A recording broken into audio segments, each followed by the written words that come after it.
Hello, friends. Welcome back to another episode of Journey to Happiness. And today we have a treat here. I have my very good friend, Velia Hernandez here. How are you doing, Velia? I'm doing well. I'm doing really well. Hanging in there. I'm Doing good. so excited to have you. You're my first guest. You're my Yes. very first guest, and I'm so I'm excited. I'm super honored to be your first guest. So you have a lot of things that you do. You have, you obviously are a psychic. You guys, we have a bona fide psychic in our midst right now. So I hope you all just stay around for this episode because she's amazing at that. You do the animal communication. Do neurospirituality. You have had lots of training in your life. So Yeah. So I'm an animal communicator slash psychic. And I help pet parents meet their pets' emotional needs through their own spiritual growth.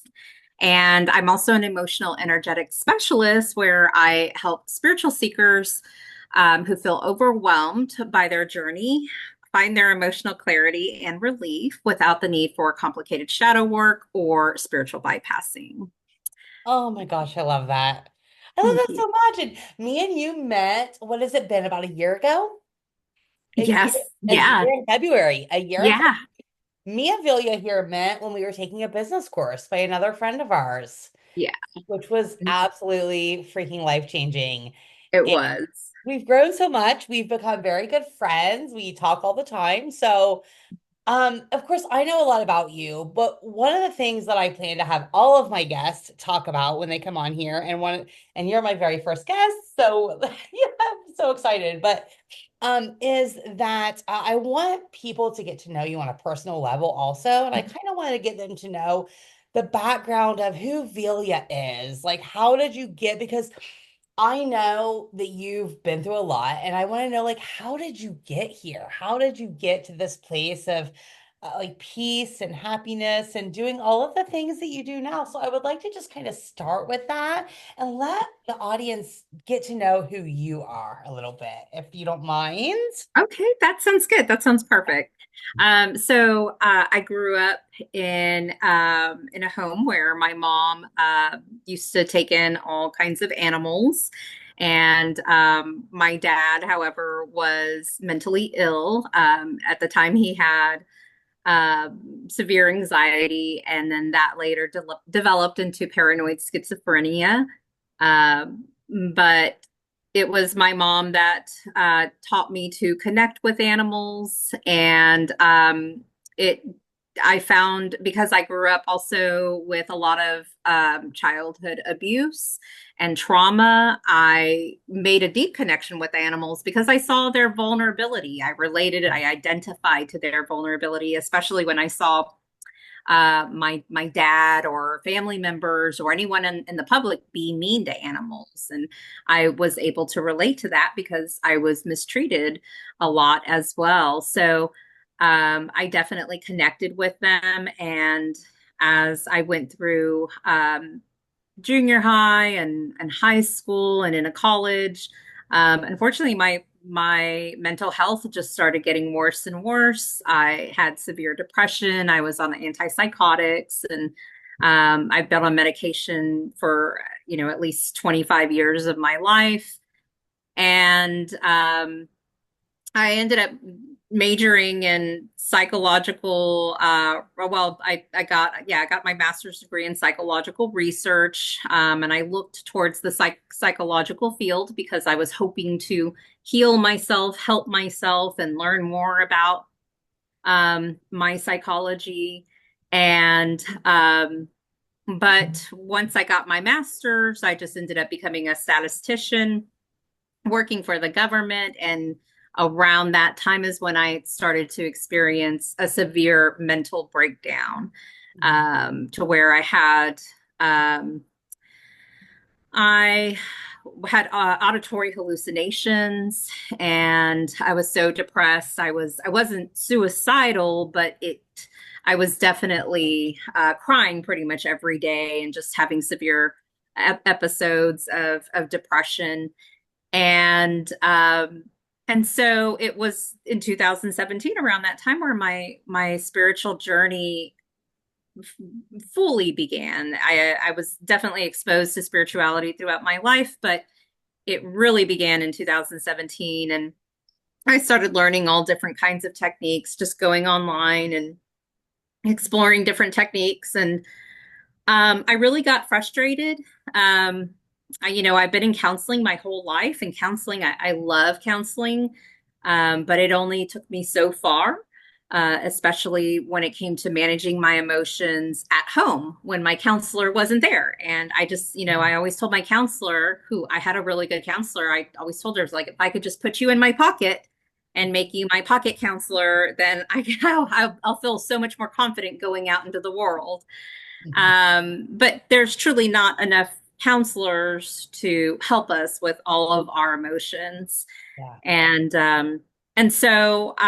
I started exploring tools, and one of the tools I came across was animal communication. Mm. And the main reason why I went into that was not just because I could communicate with animals, which I thought was so fun, but it was also because my trainer had said that you have to heal yourself in order to become successful at this. And that's what really got me as I immediately enrolled, and it was a 2-year program. And um, after graduating, I ended up becoming certified in Ho'oponopono. And that was the combination of that plus my background in neuropsychology. I was able to come up with a tool or a set of tools that finally healed me and finally started to move and heal those emotions that were giving me um, challenges throughout my whole life. So that is pretty much my journey. And now I'm ready to share it with everyone. Now, so I love the story. I think the animal communication is something I had never heard of until I heard you talk. And of course, I know you obviously you did animal communication on my dog. That was how we actually first got to know each other, and it was Right. pretty wild because I remember you told me like we didn't know each other at the time. We didn't know each other. I don't even know if we were Facebook friends. Like we Yeah. might have just no, well, we were not. Okay. So, and like I remember you like talking to me, you were seeing the outside of my yard, and you were describing my house, like not my house, but like my yard to me. Mhm. And you were describing my dog, like looking out the window in a way that she always does. Yeah. So I Oh. remember that. So how did the psychic ability, so like, did you always know that was a part of this? Like, did you discover all of that kind of at the same level? Like, is it all the same time? Um, so the psychic ability, I, I, it was something I didn't know how to use. Okay. I think it's something I knew we all could do, but I never thought I could, seriously. I never took it serious until I saw my trainer's ad with Communication with All Life University. When I saw that ad, I was just like, especially when she told me that you get to communicate with animals on your first night of class, and she was not lying. I Oh, wow. communicated, yeah, and there was like 20 other people in the class. We all communicated and we all validated each other. So I was pretty amazed and blown away with how quickly we can all do this. And yeah, I never in my life have I thought that I would be a psychic, but I've always wanted to be a psychic. I love that. Well, yeah, because I know you have done two readings on me. Well, you've done a reading on my pet and you've done a reading on me personally. And both times it was very like you dropped in very fast. And for people who don't know, I don't know like the other term for that. Like I don't Drop in is good. Yeah, Dropping that's is good. yeah. Okay. Yeah. So for how would you describe that to like in layman terms to other people? What does that mean? So if people don't know. So to get into a neutral state to Okay. receive information. Yeah. Okay. Okay. So yeah, so you dropped into a very neutral state very quickly and you communicated with my higher self, you communicate with my dog's higher self very quickly. Yeah. Yeah. So I love that so much. It's really just interesting to me. Um, and I do agree with you. I think we all, maybe not as much with animals. I'm sure that takes a lot of training, but I feel like we all have that ability to be able to become to be psychic or to like just tap into that intuition, right? Yeah. Yes, absolutely. And even with animals, I think the one thing that stops all of us, whether it's a psychic ability or animal communication, the one thing that stops us is doubting ourselves Hmm. and and then of course like the commitment of practicing because you have to stay committed. It's work. It is work, but it's a different kind of work. So you have to stay committed to it. But doubting yourself and also thinking that you're making things up, doubting that you're getting it right or thinking that you're making things up is the one thing that really stops us all. And what's interesting is that as an animal communicator, the best thing to do that I learned was it doesn't matter if you're making it up. You just keep going. And then you'll end up finding out that when you get validation, you're going to find out that a lot of it's not made up. So, Oh, that's interesting. So like, yeah, so like when you're doing it, I guess it would be kind of the description of like, is it, I guess for people, because I know I struggle with this a lot, trying to tap into that intuition. Sometimes you get in that state of mind, like, is this just my ego talking, or is this really my higher self talking? yeah. So, can you describe a little bit, in the best of your ability, like how do people, how can you determine? Obviously, you have a lot of practice right now, so I know it took a lot to get there, but if you could tell people who don't understand how to get it, how to know if it's their ego or their higher self Yeah. communicate. So I think it's just through practice of learning to detect subtle energies, which is a part of the course that I teach. So learning because all information that comes in psychically is a subtle energy, and it can be a sensation, it can be a feeling, it can be a picture, and it's up to the psychic to interpret it into the language that you're trying to communicate. And sometimes that can be really hard when the ego gets in the way, such as biases. So it takes practice, staying authentic, staying true to yourself. Um, you can only develop that skill by doing it over and over again Mhm. and just kind of examining how how well how honest you were or if there was a bias that took place. Another thing is I will tell my clients this may be a bias, but this is what I feel. If I do feel that there is possibly a bias, but then there's also you're not going to know you're not going to know if it's you're never going to know if it's your higher self unless you keep going, unless you actually follow through with delivering the information and seeing if it gets validated. And many of us are so scared to get rejected, to not have validation, and that it is hard to to have someone say, no, that's not my pet. That doesn't sound right. It is hard, but it's a part of our job to just say, okay, and this is the next thing I got. This is the next thing I got. So you want to just keep moving, and eventually something in there is most likely going to be validated. And usually it's more than just one thing. And you wouldn't know that unless you did it. There's no way to tell unless you actually try it Right, and follow right. through. Yeah. Get the You have to validation. experience it.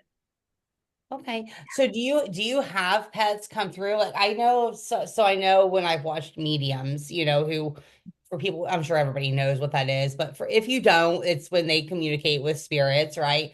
And I know a lot of mediums will like have, because they are so open to spirits, they will have spirits coming to them constantly, And so I'm just wondering, like, when you've ever been in an animal communication, do you have other animals that try to come in and talk to you because you are open in that sense, or does it not work the same way?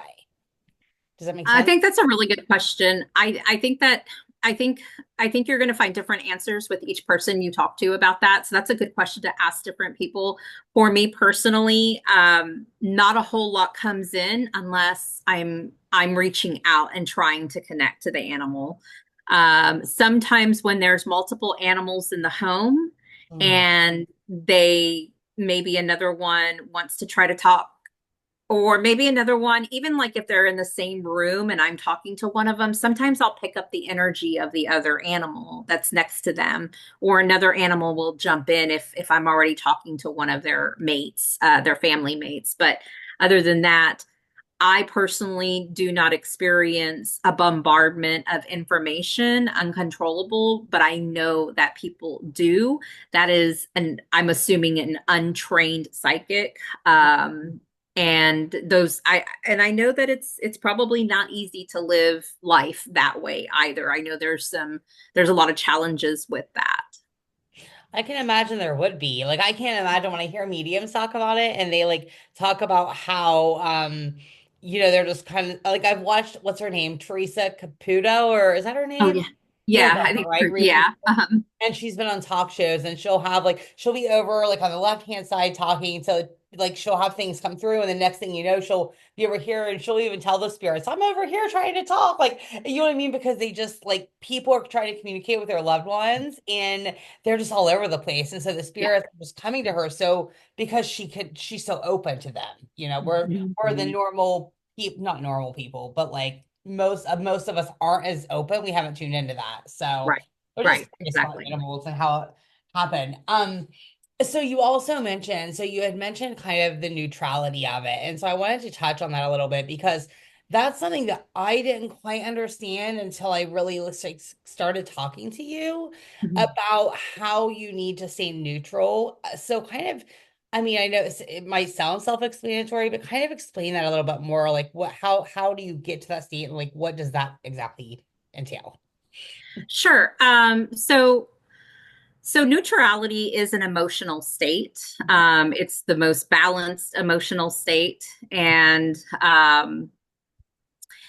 to get to that state, it requires pretty much meditation, a form. It's just a focus on um, experiencing everything that you're experiencing in that moment as neutral, not assigning an emotion to anything that you're experiencing, such as an itch on your body or a discomfort in your leg while you're trying to meditate and connect. It's very it can you can be guided through it very easily through a meditation, but when you're in it, you're basically your vibration becomes very close to a very settled uh, a balanced or settled vibration compared to being on extremely high vibrating or low vibrating, such as like love or peace or anger or shame. So Mhm. it's just coming into what I call as a 0 point field. The 0 point field is just where energy becomes um, so it's almost like bringing it back to so little, where you're just kind of bringing it back close to zero, close to nothing, because it's so little energy. Okay.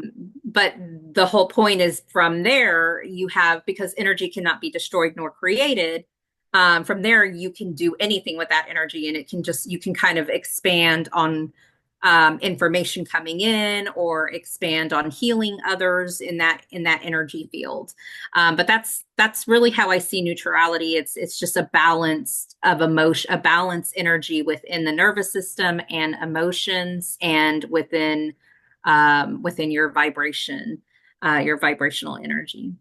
Okay, awesome. Yeah, I think I get that. So like you're not really feeling any of those emotions. You're not feeling anger, sadness, you're not feeling like happy and joy, which is Yeah, a feeling we all love, right? I mean, I love to feel that, but you're feeling just a neutral, there's no emotions going on. And right, right. feel that is when you can get that meditative state, right? The easiest. Yes, Okay. yes. And neutrality is an emotional state. Okay. If you look at the Dr. Hawkins scale of emotions, are you familiar with that Yeah, rainbow yeah, looking scale? yeah. Neutrality falls right in the middle between all of them. So Mhm. it's a very balanced. It's right at the balancing point of all of our emotions. Okay. So this is a silly question, but to touch on all of that, silly question, but I'm going to ask it anyway Yeah, because go ahead. I'm a very, I meditate a lot. And I have done some, I did your neutrality meditation that you had sent me, which was amazing.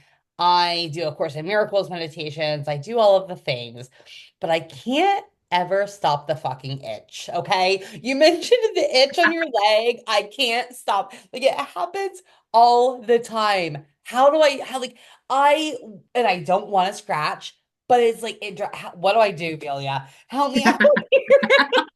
That's funny. That's really funny. Um, so the itch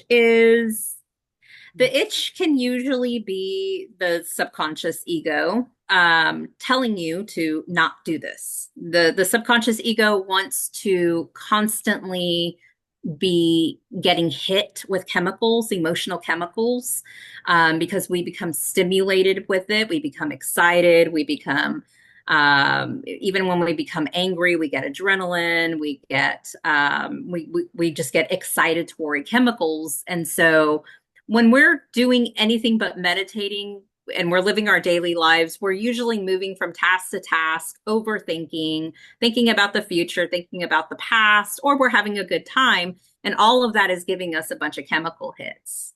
Whereas when we're meditating, the subconscious ego can't get high. And so it becomes uncomfortable. It's just like, let's not do this. This is getting boring. Let's start itching.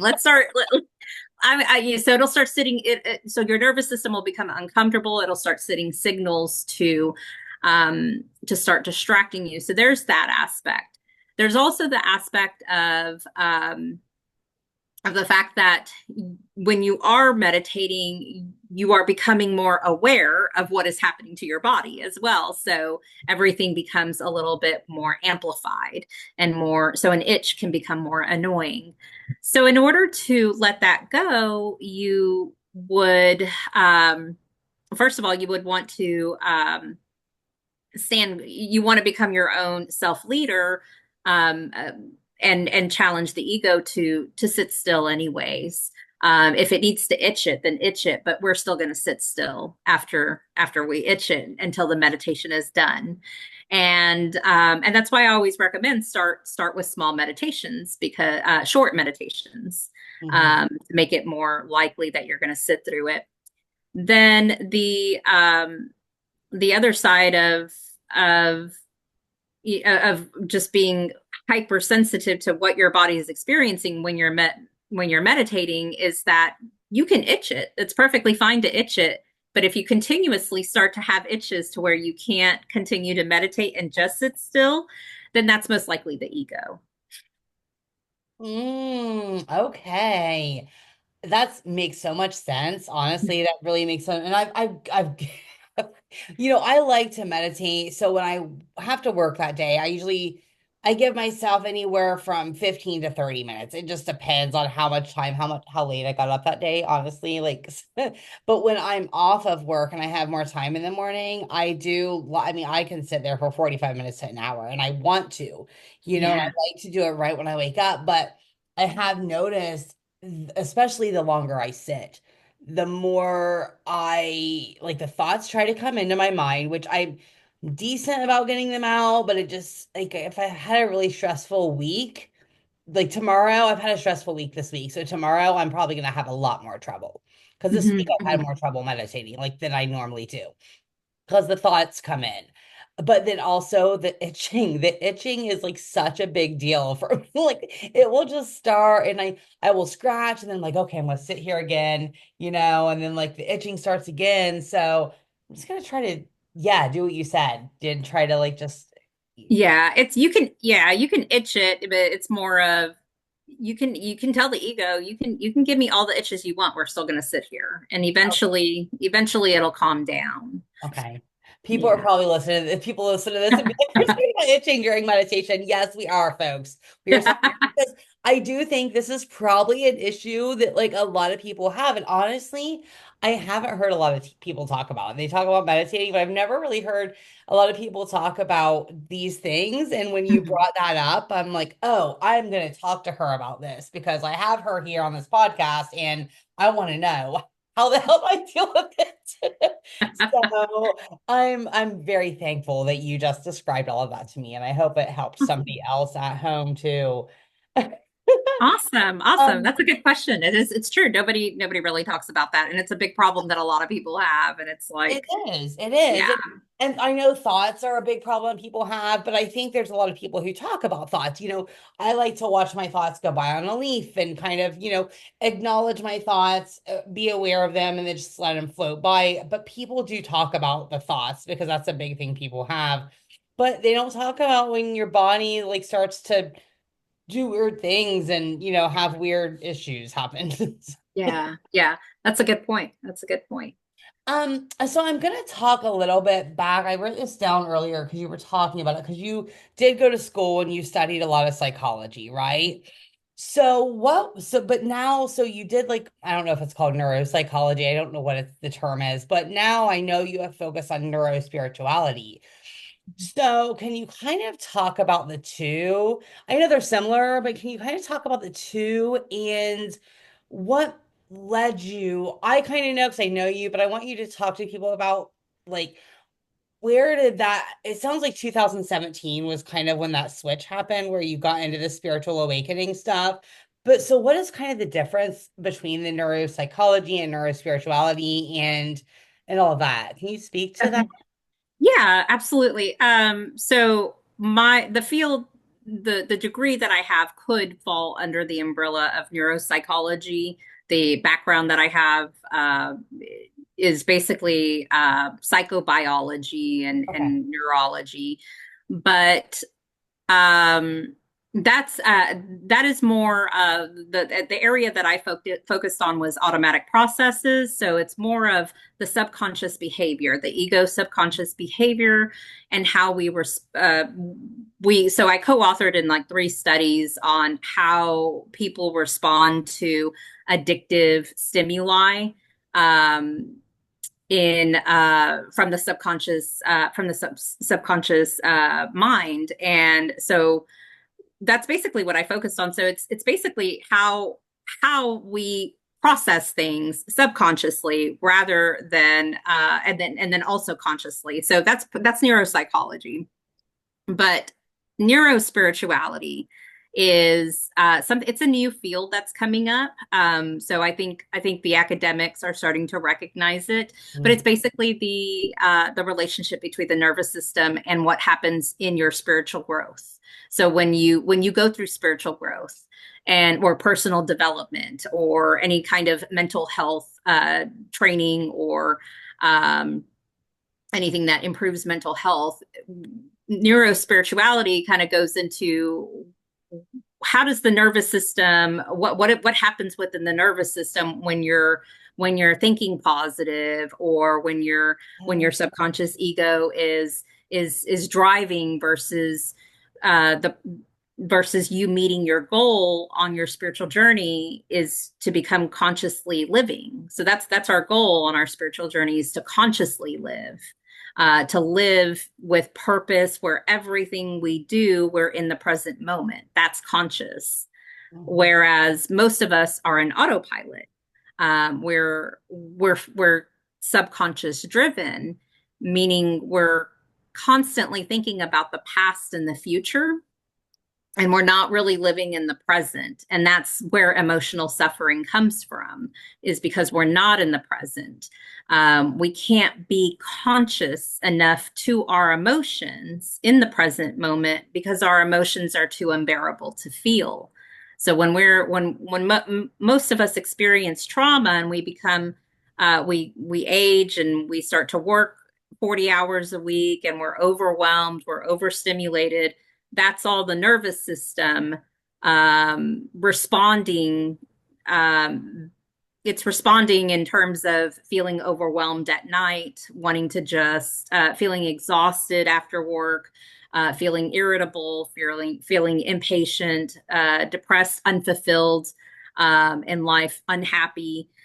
All of that has to do with emotional suffering. So we we are going to emotionally suffer more if we're subconsciously driven. So spiritual growth, the purpose of it is to become consciously living. And so neurospirituality is explains what happens to the nervous system to get it back to a consciously driven, basically, to where your consciousness is actually regulating the nervous system rather than the subconscious driving it. Driving it, yeah. That makes a lot of sense. And so thank you for actually explaining all that. So it's like it's just what's happening to the nervous system as you're going through that spiritual growth. And what I find, so I heard somebody actually say, and I don't know if you agree with this or not, but it was a podcast. You know, I'm a podcast junkie. So it's like a podcast, and they were talking about anxiety and depression, which is so prominent now. I think it's always been prominent, but I think we're just talking about it more. And they said, you know, anxiety is fear about the future, depression is being stuck in the past. And they talked about that. And I find that fascinating. But the other thing I find fascinating is that we are seeing this growth of anxiety and depression, specifically anxiety. And it could be just that people are more open about it. But I also wonder if it is because we are having such a spiritual collective awakening on the planet right now. If people and they don't know how to manage that, so they're having the anxiety because as we both know, a spiritual awakening can lead to that anxiety, right? So I don't know, I just found that very interesting. Um, yeah, that's interesting. Okay, well, hopefully I'm going to expand on what you're talking about here. Okay. So I agree. Anxiety is definitely worrying about the future. Um, but it's formed from the past. Yes. That's our anxiety is formed from the past because Yes. all of our thoughts are formed from memories, the Hmm. majority of our thoughts. So when we are going through our spiritual growth, we're facing an awakening, and we have many awakenings. We have thousands of awakenings, I think, on our journey. Um, when we're facing one that's shocking, or maybe our first ones, the anxiety is probably going to come from um, probably I believe it could be fear driven as well. So it could be fear. I think the anxiety is really coming from, it could be from like fear of what's going to happen in the future, but it can also just be from stress. Yeah. So anxiety can occur in the body when you're just working constantly for hours and hours and hours. Hmm. So it's just a huge chemical dump in the body Hmm. to where you begin to feel uncomfortable in the body. So so that's also kind of like an anxious feeling. To be honest, I really do think that it's I think that there's not enough words in the English in the language in our language to describe every emotion that there Yeah. is. Yeah. There's your basic emotions, but really there are some very subtle combination of emotions that we don't have names for. And that's why I think it's very important to start to learn how to detect those subtle energies. It really doesn't matter what their names are. That really doesn't matter unless you're trying to communicate something. But other than that, it's more about feeling them. And so there's some anxieties I'm sure that feel different. And yet it's all the same chemical of stress, some kind of stress hormone or even adrenaline. But they slightly feel different just because of the different situation. Did I Yeah. answer your question? Sorry. Absolutely. No, no, no. You're absolutely great. No, I love that we're actually talking about it because I just recently talked about anxious attachment issues, which anybody who's just tuning in, you can go back there, the previous episodes, just listen to those. I won't go into it here. But I was talking about anxiety, and I'm probably going to have another episode coming out just focusing on that. I actually just created a video to give people about EFT tapping because even though I don't think that's the end all be all tool, like I think there's a lot of other things like the Ho'oponopono and all of the things. I think the EFT is a good starting point for people who just need to get out of fight or flight mode, right? Who can just need to learn how to like just feel a little bit better. I don't know where I was going with that, but I think my point was what I was talking about in the podcast episode was about what you just kind of said, how a lot of our anxiety is from the thoughts, and a lot of the thoughts they do come from our experiences, right? So we have an experience, it creates a thought, the thought then creates a belief, that belief ends up creating anxiety. Boom, there you Yeah, have, right? So exactly, it's just exactly. a good episode to talk about that because I do have, like I said, I don't know when this is going out, probably like another, maybe a week or two, maybe this come, I don't know, whatever. It'll be up whenever soon, guys. This episode's coming soon, but so I know that I have another episode that I'm going to be recording about anxiety. So I just think that this goes perfectly with that, because Absolutely. I think it's just one of those things that a lot of us deal with, and I don't think we know how to manage anxiety. We're taught that we can take a Xanax or take a hydroxyzine or take a medication. But when we take those medications, all we're doing is putting a band-aid on the issue. We're not getting to the root cause of it. We can do therapy, which I do agree therapy is great too. But again, like you said, your only talk therapy is just a certain amount of time, a certain day of the week. There's a lot of insurances that don't cover it. There's a lot of people who can't afford therapy. So I know for me, I was very frustrated at times when I was going through anxiety and people would say go to therapy, and like, well, I don't have the means to go to therapy. I don't have the time to go to therapy. Like I'm working all the time. So I just think it's really important for people to understand how to manage anxiety on their own. I mean, yeah, not really on their own. Like it helps to like have a coach or have resources, but there are so many resources now. There's YouTube videos, there's podcasts, there's your weekly meetings you're doing, which we'll get to here in a little bit. But there's so many like resources out there that can help people with this. And I just think people need to be aware of it and how to manage that anxiety because we can't do anything. We can't live daily life sometimes when we're struggling with that. We can't manifest what we want if we have anxiety. We don't feel good. You know what I Right, mean? Like, we don't feel right. good. We gain weight. We like have all of that. We can't sleep. We Yeah, lose weight because we can't eat. yeah. I'd like to add to that. It's to me, fear and anxiety.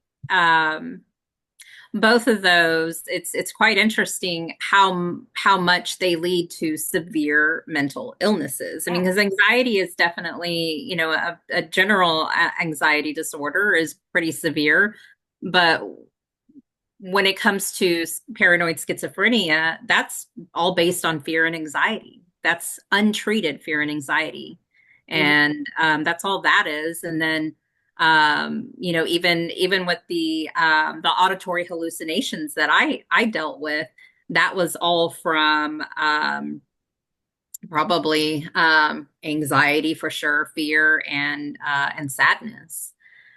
So all of these untreated um, issues that we go through, yes, I agree. I think it's best for us to figure out what are ways that work for us in a fair manner. I don't think we should jump from one thing to another and Mhm. expect something to work quickly. I think in a fair manner, we should be able to try what works for us because not everything is going to work for everyone. Yes, yes, yes, yes. Like mic drop, yes. Um, that last piece right there, Velia, was so powerful because yes, I was about to say that too, because not one thing works for everybody. I tried multiple things. I struggled from anxious attachment, but it was just anxiety in general. Like I was so anxious, and this is just a few years ago, right? So I was so anxious about everything. I was anxious about COVID. Like we all went through a mass traumatic experience and we all had anxiety. I was anxious about relationships. I was anxious about money. I was anxious about friends, what was going to happen, all of the things. And for me, like EFT tapping was one of the first things I learned, which got me out of fight or flight. So it was a starting point. But again, I had to also do the meditations, and then I learned the Ho'oponopono like you did, and I like learned all of the other things, but not everybody can do that. Not everybody can do meditation. I think it's an amazing tool, but some people just it's not for them.